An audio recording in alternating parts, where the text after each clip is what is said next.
Here's a live look at Hollywood actors hitting the picket lines in New York. Similar actions happening in Los Angeles this hour as a historic strike brings Hollywood to a halt. For more on how this impacts actors here in the city, we're joined by Alistair Hepburn, Executive Director of ACTRA Toronto. Alistair, thank you for joining us today. This has been an ongoing fight for about 2 months now. So walk us through some of the key issues when it comes to unions and studio execs going head to head. Thanks very much for asking me to be here. Really, this is about respecting the performers as artists, as contributors to the work. You know, we know that during COVID, everyone turned to arts and entertainment as a means of getting through the pandemic.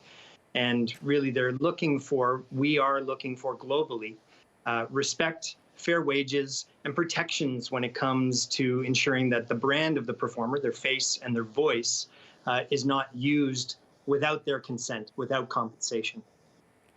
And this is a big point being brought up, right? The idea that AI could be replacing some actors, background actors, or even other main ones.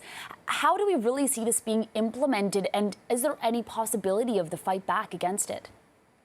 Oh, I think absolutely. You know, AI, there are advantages to AI. There will always be a good use for AI tools, so long as there is consent given by the performer, compensation given to the performer, and then controls put in place to ensure that that isn't used for nefarious purposes. Deep fakes are a plague on the performer.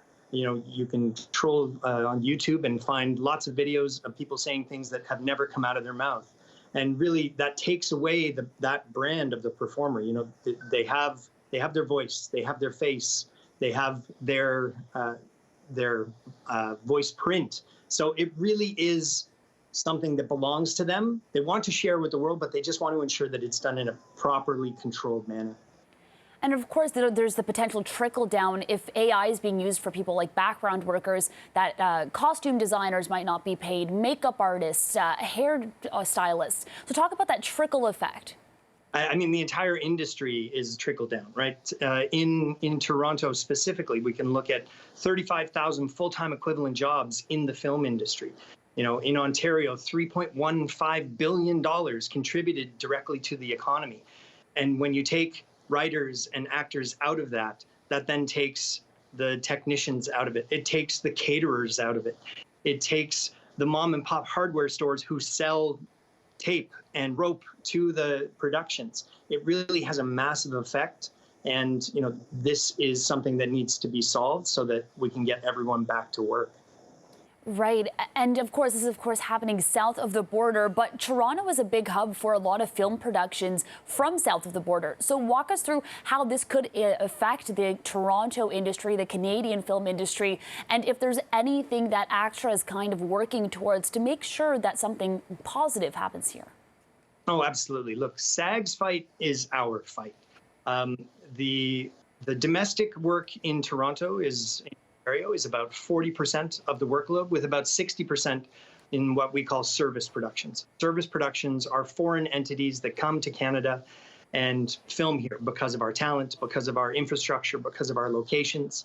They use this city as a great place to film. And stopping that flow in will be devastating on many fronts.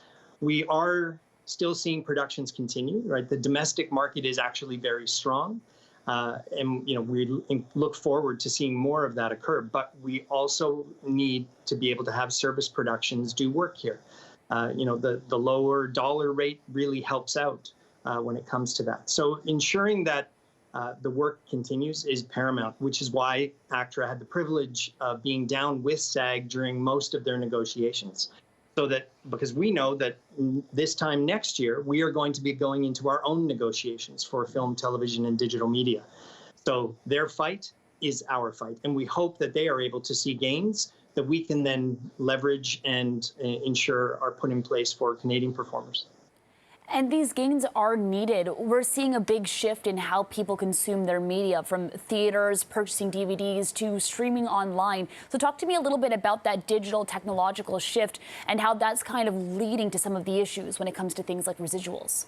Yeah, I think Fran and Duncan yesterday during their press really hit it home when they talk about wanting to share in the windfall, right? If you have a project that is a sensation, the goal would be to have some form of paint studio and to have studios cry poor and cry poverty, then knowing what their CEOs actually make, it's incredibly disrespectful, wildly disrespectful. And really, there is enough to go around, there is enough to be shared, and that's really the fundamental ask here, is share in that windfall. And we will continue to give you the best art we possibly can and allow you to make more money, right? That's the goal here, is for everybody to come out ahead and not have fees paid in 2023 and 2024 be less than what they were making in 2019 and 2020. Inflation seems to be skyrocketing and going forward and up, and yet what we're seeing is a request for all of the wages to come down and down and down. The average performer in Ontario earns just around $6,000. They are not the multimillionaire stars that you think of immediately when you think of actors. It is a hard slog. It is dependent work that is dependent on getting that next job, doing that hustle. It is a grind, and we're just looking for fair wages. All right, a lot of really important points there, and I'm sure a fight that everyone's watching closely. Alistair Hepburn with ACTRA, thank you for joining us today.